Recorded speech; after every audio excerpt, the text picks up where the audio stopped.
स्वागत है आप सबका अपना चैनल शक्ति एजुकेशन पे। तो आइए आज हम देखते हैं UP GK GS UP TGT PGT के लिए आप किसी भी सब्जेक्ट से तैयारी कर रहे हैं तो यहाँ पर जो सामान्य ज्ञान 30 नंबर का पूछा जाएगा, जिसमें यूपी का करंट अफेयर्स से 2 से 3 नंबर आपको मिलेंगे। तो आइए वीडियो शुरू करते हैं और देखते हैं कि किस तरह के क्वेश्चन बनते हैं। आप बिल्कुल एकदम 15 क्वेश्चन को बिल्कुल सटीक से देख के कंफर्म करेंगे। तो आइए वीडियो को शुरू करते हैं। यूपी टीजीटी पीजीटी के लिए सामान्य ज्ञान करंट अफेयर्स जो नए पैटर्न पर आधारित है।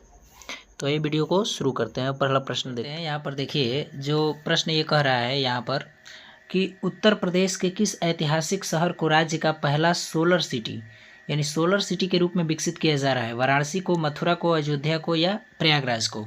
तो सही ऑप्शन आपको बताना है। बिल्कुल करंट अफेयर्स और जीके क्वेश्चन बिल्कुल यहाँ से आपको फंसने वाले हैं यूपी टीजीटी पीजीटी के लिए। आप किसी भी सब्जेक्ट की तैयारी कर रहे हैं तो जीके जीएस तो कॉमन है, तो बिल्कुल आप देखते रहिए। तो यहाँ पर वाराणसी, अयोध्या, मथुरा, प्रयागराज, कौन सा ऑप्शन सही हो जाएगा? तो बिल्कुल यहाँ पर जो सही ऑप्शन हो जाएगा Ayodhya. Option number B, Ayodhya को सोलर सिटी के रूप में विकसित किया जा रहा है। यहाँ पर आप देख सकते हैं इसका विश्लेषण में अयोध्या का इमेज के साथ यहाँ पे कैसे सोलर सिटी लगाया जा रहा है। तो यहाँ पर आप देख सकते हैं यहाँ पर ये जो अयोध्या है, अयोध्या को पूरी तरह से स्वच्छ और हरित ऊर्जा ग्रीन एनर्जी से संचालित करने के लिए बड़े पैमाने पर सोलर प्लांट और सोलर स्ट्रीट लाइट्स लगाई जा रही है। यहाँ पर आप ये देख सकते हैं सोलर पैनल जो लगे हुए हैं, ये हमारी अयोध्या नगरी, भगवान श्री राम की धरती। तो आप याद रखेंगे सोलर सिटी जगमगाता हुआ दीपावली, यानी कि कौन सा शहर हो जाएगा? अयोध्या। तो ये प्रश्न आपको बिल्कुल क्लियर हो गया होगा। अब आगे देखते हैं अगले प्रश्न की तरफ हम बढ़ते हैं। अगला प्रश्न यहाँ पर आप देख सकते हैं कि उत्तर प्रदेश सरकार द्वारा पेश किए गए बजट में युवाओं के रोजगार एवं डिजिटल शिक्षा के लिए किस पर विशेष ध्यान दिया गया है? इंफ्रास्ट्रक्चर विकास और युवा रोजगार, या कृषि और सिंचाई विकास, या खेल कूद स्टेडियम निर्माण, या पर्यटन विकास? तो रोजगार, युवाओं के रोजगार और डिजिटल शिक्षा के लिए किस पर विशेष ध्यान दिया गया है? तो बिल्कुल आप इसमें बता सकते हैं। ऑप्शन नंबर कौन सा हो जाएगा? Option number A is the correct हो जाएगा। इंफ्रास्ट्रक्चर विकास और युवा रोजगार के लिए, यहाँ पर डिजिटल शिक्षा के लिए विशेष ध्यान दिया गया है। तो इसका हम विश्लेषण करते हैं। यहाँ पर आइए देखते हैं। तो यहाँ पर आप देखेंगे कि बजट में युवाओं को तकनीक रूप से सक्षम बनाने के लिए मुफ्त टैबलेट स्मार्ट योजना और नए उद्योग की स्थापना के लिए विशेष फंड जारी किया गया है। और युवा सशक्त उत्तर प्रदेश, निवेश बढ़ेगा, रोजगार बढ़ेगा, इस नीति और सोच से युवाओं को तकनीक रूप से सक्षम बनाने के लिए नए उद्योग स्थापित करने के लिए विशेष फंड जारी किया गया है। तो आई होप आपको बिल्कुल क्लियर हो गया होगा। और इसका अगला वीडियो हम यूपी का बजट पर लेकर आएंगे। और ये जो 15 प्रश्न हमने लिए हैं, इसमें से आपको बिल्कुल आने ही वाले छपने वाले प्रश्न हमने लिए हैं। तो बिल्कुल आप वीडियो में अंत तक बने रहें। आइए अगले प्रश्न की तरफ बढ़ते हैं। अगला प्रश्न क्या कह रहा है कि यहाँ पर आप देख सकते हैं कि बुंदेलखंड क्षेत्र का पहला और उत्तर प्रदेश का चौथा टाइगर रिजर्व किसे घोषित किया गया है? दुधवा टाइगर रिजर्व, या Amangarh tiger reserve, Pilibhit tiger reserve, या रानीपुर टाइगर रिजर्व? तो बुंदेलखंड क्षेत्र का पहला जो है और उत्तर प्रदेश का चौथा टाइगर रिजर्व किसे घोषित किया गया है? तो यहाँ पर ऑप्शन नंबर डी करेक्ट हो जाएगा। रानीपुर टाइगर रिजर्व को घोषित किया गया है। इसका विश्लेषण में आप देख सकते हैं। यहाँ पर आप देखेंगे इमेज के साथ, तो यहाँ पर रानीपुर टाइगर रिजर्व जो चित्रकूट में, उत्तर प्रदेश का जो जिला है, रानीपुर टाइगर रिजर्व चित्रकूट नया वन्य जीव क्षेत्र बन गया है यह। इससे पहले उत्तर प्रदेश में मौजूद टाइगर रिजर्व जो है दुधवा टाइगर रिजर्व है, पीलीभीत टाइगर रिजर्व है और अमानगढ़ टाइगर रिजर्व है। लेकिन बुंदेलखंड क्षेत्र का ये रानीपुर जो है पहला टाइगर रिजर्व है और उत्तर प्रदेश का चौथा है, और 3 ये रहे।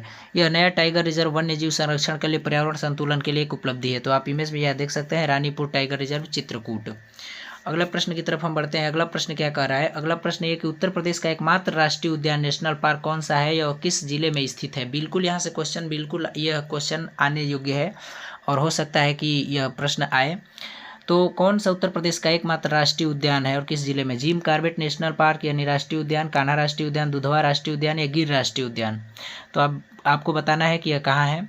तो ये जो आपको दिखाई दे रहा है जिम कॉर्बेट नेशनल पार्क, यह कहाँ पर है? तो ये तो जिम कॉर्बेट नेशनल पार्क जो है उत्तराखंड है का में स्थित है। और यह अपने देश का पहला जो है जिम कॉर्बेट नेशनल पार्क के रूप में, पहला राष्ट्रीय उद्यान के रूप में इसको विकसित किया गया था। और अपने उत्तर प्रदेश की बात करें तो दुधवा राष्ट्रीय उद्यान जो है, यह दुधवा राष्ट्रीय उद्यान उत्तर प्रदेश का मात्र एक राष्ट्रीय उद्यान के रूप में घोषित किया गया है। यहाँ पर आप इसका विश्लेषण में देख सकते हैं कि यह नेशनल पार्क भारत नेपाल सीमा के पास लखीमपुर खीरी जिले में स्थित है। यह भारत और नेपाल का जो सीमा है, लखीमपुर जिला, और लखीमपुर खीरी भारत का उत्तर प्रदेश का क्षेत्रफल की दृष्टि से सबसे बड़ा जिला है। और यहाँ भी एक क्वेश्चन आपको ये याद रखना है कि क्षेत्रफल की दृष्टि से सबसे बड़ा जिला यूपी का लखीमपुर खीरी है। और छोटा सबसे शामली आ जाएगा। दुधवा नेशनल पार्क जो है उत्तर प्रदेश, यह बाघों और बारहसिंघा के संरक्षण के लिए विश्व प्रसिद्ध है। यहाँ पर देख सकते हैं इमेज में, और भारत नेपाल की सीमा के पास लखीमपुर खीरी में स्थित है। बाघों के संरक्षण के लिए बारहसिंघा का सबसे बड़ा संरक्षित यह आवास है। यह लखीमपुर जिला का इमेज आप देख सकते हैं। तो आई होप आपको क्लियर हो गया होगा। अगले प्रश्न की तरफ बढ़ते हैं। अगला प्रश्न है कि वर्ष 2011 जनगणना के अनुसार उत्तर प्रदेश का सर्वाधिक जनसंख्या वाला जिला कौन सा है? मुरादाबाद, प्रयागराज, गाजियाबाद या लखनऊ? तो आपको बिल्कुल पता होगा, सबसे अधिक जनसंख्या वाला, सर्वाधिक जनसंख्या वाला जो जिला है हमारा प्रयागराज यानी इलाहाबाद है, जो नया नाम प्रयागराज है। तो बिल्कुल आपको याद रखना है प्रयागराज। तो सर्वाधिक जनसंख्या वाला जिला है। इसका विश्लेषण में हम देखते हैं यहाँ पर, तो सर्वाधिक जनसंख्या वाला जिला में यहाँ पर आप यूपी में देख सकते हैं, ये जो रेड कलर से है यहाँ पर इलाहाबाद यानी प्रयागराज, और सबसे कम जनसंख्या वाला जो ज़िला है यहाँ पर महोबा, सबसे कम जनसंख्या वाला ज़िला। प्रयागराज की जनसंख्या राज्य की सबसे अधिक जनसंख्या है, और राज्य में जिलों में अगर बात करें तो सबसे अधिक जनसंख्या वाला जिला है, और सबसे कम जनसंख्या वाला महोबा है। प्रयागराज सबसे अधिक जनसंख्या वाला, यहाँ पर लगभग, यहाँ पर आप देख सकते हैं 59,81,477, जबकि महोबा में यहाँ पर 12,78,421 है। तो यहाँ पर जनगणना से भी सवाल आते हैं, तो बिल्कुल आपको क्लियर करना है। यहाँ पर ऐसे क्वेश्चन को भी हमने लिया है, और थोड़ा सा इसमें हमने उत्तर प्रदेश का जीके भी जोड़ा है, और करंट अफेयर्स, खासकर ये क्लास करंट अफेयर्स के लिए है। बाकी बजट का हमारे चैनल पर शाम 8 बजे क्लास आएगी, तो आप बिल्कुल देखना ना भूलें। आइए आगे बढ़ते हैं। अगला प्रश्न क्या कह रहा है? अगला प्रश्न में आप देख सकते हैं यहाँ पर, उत्तर प्रदेश का सबसे अधिक साक्षरता, हाईएस्ट लिटरेसी रेट वाला जिला कौन सा है? साक्षरता दर वाला जो कौन सा जिला है? कानपुर नगर, वाराणसी या लखनऊ या गौतम बुद्ध नगर? तो बिल्कुल आपको ऑप्शन डी ऑप्शन करेक्ट हो जाएगा। गौतम बुद्ध नगर जो है सबसे साक्षरता दर हाईएस्ट वाला यूपी में जिला है। और यहाँ पर इसका विश्लेषण हम देखते हैं, आप देख सकते हैं यहाँ पर नक्शे में कि यहाँ पर उत्तर प्रदेश में ये जो गौतम बुद्ध नगर है छोटा सा ही जिला है, और सबसे जो कम साक्षरता दर वाला जिला है श्रावस्ती है। यहाँ पर राज्य का सबसे कम साक्षरता दर वाला जिला, और इसके विपरीत यहाँ पर श्रावस्ती इसका हो जाएगा साक्षरता दर कम, और सबसे साक्षरता दर अधिक पढ़े लिखे लोग कहाँ पर हैं? तो गौतम बुद्ध नगर में। तो बिल्कुल आपको क्लियर हो गया होगा। गौतम बुद्ध नगर जो नोएडा से बिल्कुल सटा हुआ है, यहाँ पर आप देख सकते हैं, और श्रावस्ती साक्षरता दर में सबसे कम है। अगला प्रश्न है यहाँ पर आप देख सकते हैं, कुछ सभ्यता संस्कृति से कि प्रसिद्ध चारकूला नृत्य जो है, लोक नृत्य उत्तर प्रदेश के किस क्षेत्र से संबंधित है? बुंदेलखंड क्षेत्र, अवध क्षेत्र, ब्रज या पूर्वांचल? कौन सा ऑप्शन सही हो जाएगा? जानते हैं तो कमेंट में ज़रूर बताइएगा। तो जो इसका सही ऑप्शन हो जाएगा, ऑप्शन नंबर है बुंदेलखंड क्षेत्र का चारकूला नृत्य है। यहाँ पर आप नृत्य का ये सीन देख सकते हैं।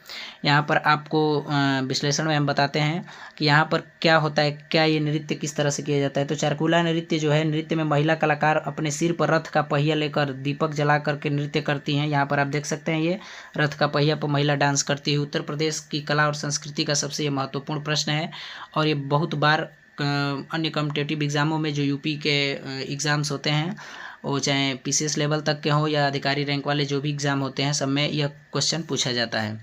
आगे प्रश्न हम 9 नंबर देखते हैं। यहाँ पर आप देख सकते हैं कि उत्तर प्रदेश में के किस प्रसिद्ध शहर में गंगा, यमुना और अदृश्य सरस्वती नदी का त्रिवेणी संगम है, यानी त्रिवेणी बोला जाता है। यहाँ पर आप देख सकते हैं, इधर से गंगा जी, यमुना जी और अदृश्य सरस्वती नदी, यहाँ के बाद वो लुप्त हो जाती हैं, दिखाई नहीं देती हैं।